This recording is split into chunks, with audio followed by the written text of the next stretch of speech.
হজরত আমিরে মুয়াবিয়া রাদিয়াল্লাহু তাআলা আনহু দীর্ঘ সময় শাসন করলেও ইয়াজিদের প্রতি জনগণের সেই আনুগত্য ছিল না। ইয়াজিদ জানত যে রাসূলুল্লাহ সাল্লাল্লাহু আলাইহি সাল্লাম এর দৌহিত্য যদি তাকে স্বীকৃতি না দেয়, তবে ভবিষ্যতে বনু হাশিম বা অন্য কোনো পক্ষ এই অজুহাতে বিদ্রোহ করতে পারে যে যার হক ছিল তিনিই তো ইয়াজিদকে মেনে নেননি।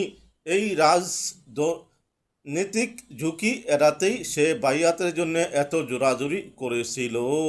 ইয়াজিদের হাতে বাইয়াত গ্রহণ না নেওয়ার কারণ, ক্ষমতায় আরোহণ করে ইয়াজিদ ইমাম হোসেন রাদিয়াল্লাহু তাআলা আনহু এর বাইয়াত নেয়ার জন্য জোরাজুরি শুরু করে, কিন্তু ইমাম হোসেন রাদিয়াল্লাহু তাআলা আনহু ইয়াজিদের হাতে বাইয়াত নেননি। সম্ভবত এর কারণ ছিল, নাম্বার 1, ব্যক্তি হিসেবে ইয়াজিদ ফাসিক ছিল, খলিফা হওয়ার নৈতিক যোগ্যতা তার মধ্যে ছিল না।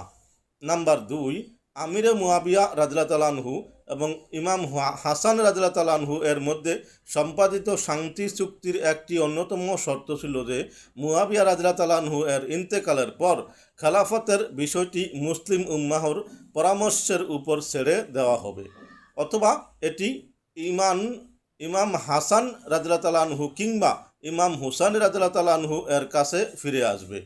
আমিরে মুয়াবিয়া রাদিয়াল্লাহু তাআলা আনহু স্প্রিয় পুত্রকে তার স্থলাভিষিক্ত করেছেন, যা ইমাম হাসান রাদিয়াল্লাহু তাআলা আনহু এর সাথে কৃত চুক্তির সুস্পষ্ট লঙ্ঘন।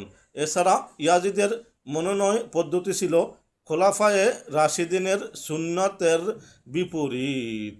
নাম্বার 3, নববী আদর্শের উপর প্রতিষ্ঠিত খেলাফত পূর্ণ প্রতিষ্ঠা ও রক্ষা করা প্রত্যেক মুসলমানের কর্তব্য।